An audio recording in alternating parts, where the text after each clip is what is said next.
Hello YouTube, welcome to another Season 6 guide. Today, we're covering top lane Shen. A demonstration of superior judgment. Shen is a very durable top laner with pretty decent damage with the new Q that they gave him in his remake. He's also got an AoE dodge and amazing map pressure post level 6. With both his ultimate and his teleport, he's able to sit in top lane split pushing for large portions of the game and make it to teamfights and objectives over and over again. He's also an energy based champion, which is something I really enjoy, considering I don't ever have to worry about mana.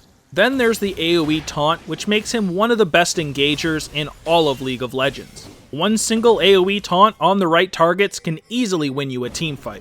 Last, he's got really strong late game as well. He doesn't do a ton of damage, but he can go for an insanely tanky build and still put out some relatively decent damage. He's of course not a hard carry, but he can still carry games with his kit.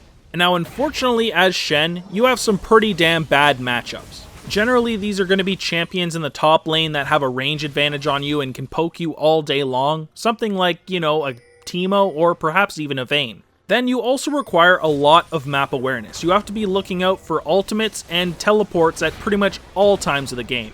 Then there's the lack of a 1v1 ultimate. Your ultimate is insanely strong, but if you are in a 1v1 duel, your ultimate doesn't obviously bring anything to that duel, and you could have a hard time beating that champion. Of course, when you do become that ridiculously tanky beast that we all know Shen to be, it may not matter at all. Last, you've got no in-kit sustain and very mediocre base stats as well. This ties right into why you are kind of weak against those top lane ranged champions. Stuff like Teemo, Swain, Quinn, etc., they're all going to be able to poke you down with your mediocre base stats, and you're not going to have the sustain to deal with it. Shen is a great top lane pick when your team needs a really solid tank, some added map pressure, or additional crowd control. Shen has a kit that's great at soaking up poke, which makes him solid against top laners like Pantheon, who can usually abuse other top laners. Now this is just against champions with single pokes. This would not be ranged champions. Like we said, we are weak against stuff like Teemo, Vayne, and Swain. He's best picked when you have a team with lots of damage already, but they lack a hard engage. If you have something like a Master Yi jungle, a Kayle mid, etc., they could really benefit from a champion who can actually get them into team fights. Champions like this can really struggle at actually engaging fights, and if they go into them by themselves, they'll usually just end up dying. This is where you come in. Shen then even has the ability to snowball his teammates with his ultimate. Once you finally arrive at the mid and late game, you're then able to also lock up targets for your teammates to kill. For our Masteries, we go 18 Resolve and 12 Ferocity, grabbing Grasp of the Undying as our Keystone Mastery. This Keystone is by far the best on Shen. Usually he's going to be in those prolonged 1v1 duels, and this can proc multiple times and give you a lot of sustain. As for other Masteries, well, reducing the Summoner spell's cooldowns are really nice as well, considering we do go for Teleport and Flash, which are long cooldown Summoner spells. Other than that, it's pretty much all about tankiness and sustain in the Resolve side, and, increasing a little bit of damage and some sustain in the Ferocity side. If you felt that you didn't need that sustain from the Ferocity side, you could opt for the ability power and attack damage as well, since Shen makes good use of both. For our runes, we go attack speed reds, scaling health yellows, scaling cooldown reduction blues, and armor quints. This makes us incredibly tanky in the top lane, and even gives us 15% cooldown reduction at level 18. The one downside, however, is the lack of magic resist, so if you are against like a top lane Swain, it'll be even harder. Due to the long cooldown on your ultimate and how amazing of an ability it actually is though, the cooldown reduction is way better to have than some extra magic resist. Shen does have some really nice itemization, however the one downside is the lack of cooldown reduction on most of his items. He does get some on his Spirit Visage and he can go for Ionian Boots, but other than that, unless he's going for something like a Trinity Force, there's absolutely no CDR. So then we have the attack speed reds, and these are by far the best on Shen in my opinion, due to how his Q works. This empowers your next 3 auto attacks, and the attack speed helps you get off these auto attacks faster. This then makes him much more efficient at trading. Now for alternatives, if you didn't feel like getting attack speed, you could of course go for just some AD or AP, you do use both, or some hybrid penetration. For your first summoner spell, you'll want either Flash or Ghost. Flash is my personal favorite since you can combo it with your taunt. You can flash into a position close enough to taunt multiple targets, then taunt and lock down those enemies. You can kind of think of this combo as an even better version of the Flash Body Slam combo of Gragas. Ghost still is great though, it'll allow you to close larger gaps on an enemy and add a lot of mobility into team fights, which, in return makes it a pretty great pick as well. For our second summoner spell, you'll pretty much want either Teleport or Ignite. Teleport is by far my favorite. You can have a ridiculous amount of map pressure if you do choose it. It's really great if you are against a top laner who can push the lane and take towers really fast. You can ultimate to save teammates and then just teleport back. Ignite is then a great pick if you're looking to add some kill pressure. As we know, Shen is a really tanky champion and he's great in prolonged fights, but he's sure as hell not bursty. This can just add some nice added kill pressure and is great against healing champions like Volibear and Swain. So now we're going to look at each of our abilities, starting with our passive, Key Barrier. Basically, when you use an ability, you shield yourself and it's based off of a percentage of your bonus health and lasts for 2.5 seconds. This is what makes him relatively strong against things like Pantheon who have a cooldown poke that you can block multiple times with your shield. If the triggering ability successfully affected at least one champion, Key Barrier's cooldown is reduced by between 4 and 7.5 based on level seconds. Part of this passive is your whole Spirit Blade thing as well, which is used for multiple abilities, which I won't get into on this page, but we will get into on the others. So this also has a static cooldown, meaning it does not go down with your cooldown reduction, but as long as you're affecting people with this, then the cooldown is going down anyways. Activating this by using your Q is the best way to farm against ranged opponents and trade with melee champions. All in all, it's just a great passive, which affects your other abilities. So next up is that Q, Twilight Assault. Shen recalls his Spirit Blade to his location and empowers his next 3 basic attacks within 8 seconds to gain 75 attack range and deal bonus magic damage. Enemies the blade collides with are slowed by 35% for the next 2 seconds when moving away from Shen. So this magic damage is based off of your AP and the target's maximum health. This is part of the reason Shen is a relatively strong top laner. It's because he's usually against very high health targets and he can actually deal a lot of damage with his Q now. When he does pull the Spirit Blade towards himself, if it collides with an enemy champion, the empowerment is enhanced.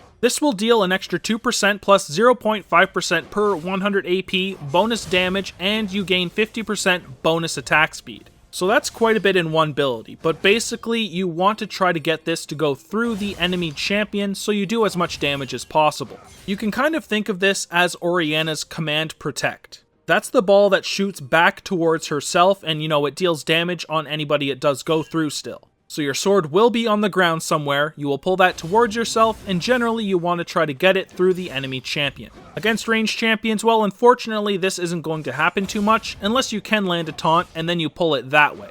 All in all, this is an insanely strong ability now on Shen. It is by far his best one, and we max it first in lane, especially for the trading utility. So next up is your W, Spirit's Refuge. Shen primes his Spirit Blade for 2 seconds, causing it to project a protective zone around it for 1.5 seconds if he or an allied champion move nearby. This will then cause allies in the zone to dodge attacks. This ability is pretty similar to Jax's Counter-Strike, but it's AoE and it doesn't block everything. So one thing you'll need to remember, if you do call back your blade with your Q and you activate this skill, the blade will stop moving. This can be a great thing if you do want to put it in a certain position between yourself and the blade, but if you do forget this and you click it too early, it could end up somewhere you don't want it to. Just remember that this only works on your allies, not the enemies. That means if this was under the enemy's AD carry and he's autoing anybody outside of the W range, he's still hitting them. If, however, you have it under your AD carry and the enemy AD carry is attacking him, it will not hit him, he will be dodging those attacks. You want this ability under allies, not enemies. Unless, of course, you're in a big melee skirmish and then everybody's in it anyways. Using this effectively can make a lot of champions pretty useless. Stuff like Jax and Yasuo, any of those melee champions with very high auto attacks, they're not going to do much in this zone, obviously. So next up is your E, Shadow Dash. Whenever you damage somebody with Shadow Dash and Twilight Assault, you recover between 30 and 40 energy. This is just a nice little passive on this ability, which can give you some nice added energy in team fights. So when activated, Shen dashes in the target direction, dealing physical damage to all enemy champions and monsters he hits, and taunting them for 1.5 seconds. This is what makes Shen such a great engager. It has a 600 range, so it's technically like a flash, and it can taunt an entire team if they are in that line. It then deals physical damage and scales off of your bonus health. This is by far your most important skill in team fights. Enemies you hit will be forced to attack you, and obviously therefore cannot try kiting or getting away. It's a great CC, and it's great for both peeling and chasing. Every time you put a point in this ability, the cooldown goes down and the damage goes up, so it's great to max second right behind your Q. Last but certainly not least is your ultimate, Stand United. Shen channels for 3 seconds, shielding the target allied champion for up to 5 seconds, and it's a pretty damn good base of between 250 and 850, plus 130% AP. Upon completing the channel, Shen and his Spirit Blade blink to the target ally's location, and the range is global. This is what makes Shen the unique champion that he is, and it's what gives you your godlike map presence. If you are trying to increase your map awareness, Shen is a great pick because it promotes you to look around the map as much as possible. When your ult is off cooldown, the fate of your allies is in your hands. If somebody dies and you didn't notice it until you get a notification saying that your ally is dead, it's completely your fault for at least not trying to save them unless you knew it was hopeless beforehand.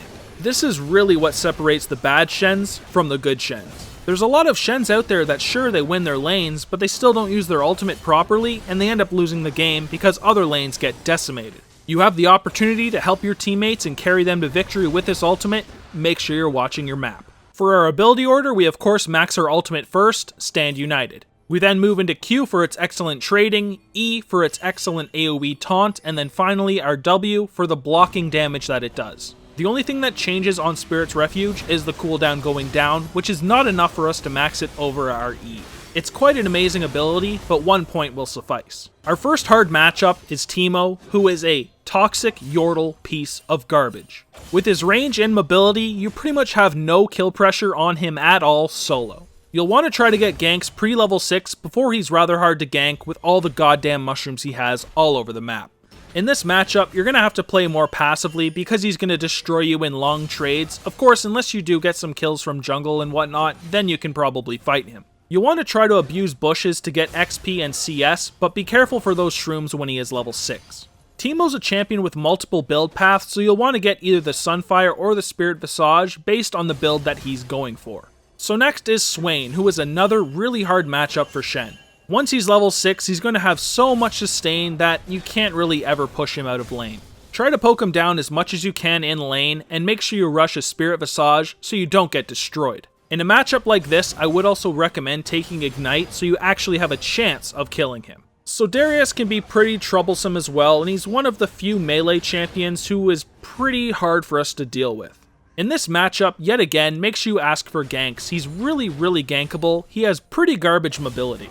Make sure you dodge his Decimate as much as possible, and don't let him get his auto attack, Crippling Strike auto attack combo off on you, because this is going to give a lot of bleed and you're going to take a lot of damage. Now there's of course many more hard matchups, but these are the 3 that I find most annoying. In the lane phase, you can constantly use your Twilight Assault to farm or harass your enemy.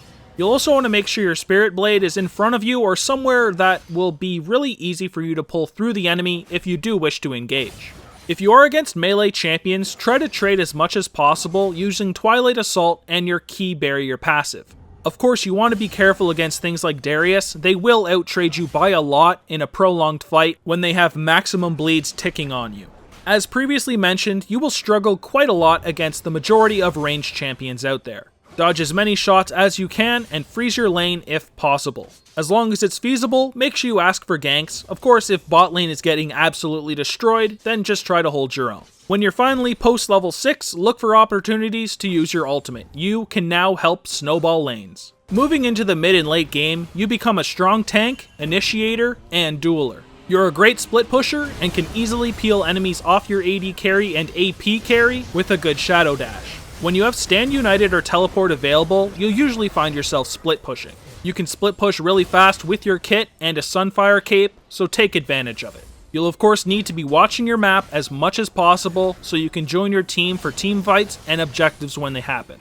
In those team fights, you'll want to use your Spirit's Refuge to protect your team, then shadow dash onto the enemy. Try to prioritize the frontline carries or the AD carry or AP carry. Any damage you can soak for your team will give your team a pretty nice advantage. So now for the item build, which starts with either Cloth Armor in pots or Doran Shield in pots. I usually like going for the Cloth Armor in pots if I can, since it does turn into the Sunfire Cape. This is a great start against stuff with high AD like a Tryndamere. If you then needed some extra regen or you were dealing with a high damage AP top laner, then you would go for the Doran Shield. So the core is a Sunfire Cape, Spirit Visage, and Ionian Boots. This off the top will give you 35% cooldown reduction when you are level 18 with the runes we took as well. Usually I like going for the Sunfire Cape when I can. It makes trading just a little bit nicer and you really become a strong split pusher. However, sometimes there's going to be really strong AP top laners you need to deal with, and you're going to have to take this Spirit Visage.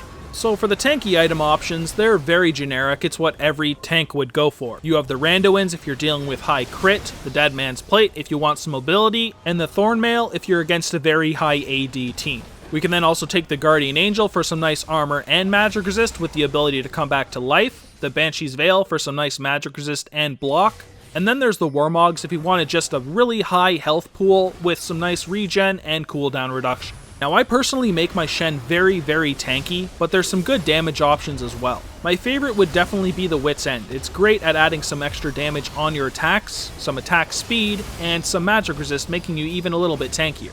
Trinity Force is really good as well if we decided we didn't want to go for CDR runes. It's great to add some extra damage, and it would give 40% CDR with a Spirit Visage and Ionian Boots. Titanic Hydra is then a great way to remain somewhat tanky with the health pool it provides and do some nice AoE damage, making it a great split pushing item. Then you have the Frozen Mallet. Yet again, it gives you a nice health pool, but it will piss people off as you'll be able to stick on them pretty much permanently with the slow it provides. Now for actual high damage options, you could get a Ginsu's or a Blade of the Ruined King.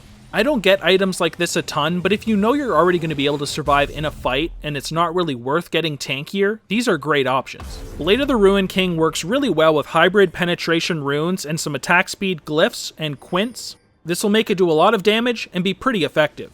Ginsu's then synergizes pretty well with your Q, but it'll still take you a while to get all the stacks on the item. When you do, however, in a long fight, it can actually add a lot of damage, but I wouldn't get this item until the 5th or 6th slot. So the first full build here is full tank versus high AD. We take our core, add a Randuin's, Dead Man's Plate, and of course, Thornmail. We're going to have a ridiculous amount of armor and pretty much be unkillable. For full build 2, we are a split pusher and we take the core and add a Titanic Hydra, Wit's End, and a Randuin's. This gives some nice attack speed and AoE damage, which makes us clean up those minion waves insanely fast. We then finish up with the Randuin's just so we still have a pretty good health pool and a lot of armor. At the end here, I'm just going to say you can take whatever boots you want. They're all great, but I do prefer the Ionian boots myself, just so I can ultimate more often. So that covers our top lane Shen. A guide longer than usual, but with the reworked Shen, there's actually a lot that goes into playing Shen properly. For more of our guides, you can go to our website, www.egamingtv.com, and you can also visit us on Twitter at egaming_TV. We do skin giveaways on there, and if you are interested in the opportunity to win free skins, make sure you send us a follow. Other than that, if you guys did enjoy the guide, please make sure you like and subscribe, and thank you guys so much for watching, and I will see you guys in the next guide. Peace!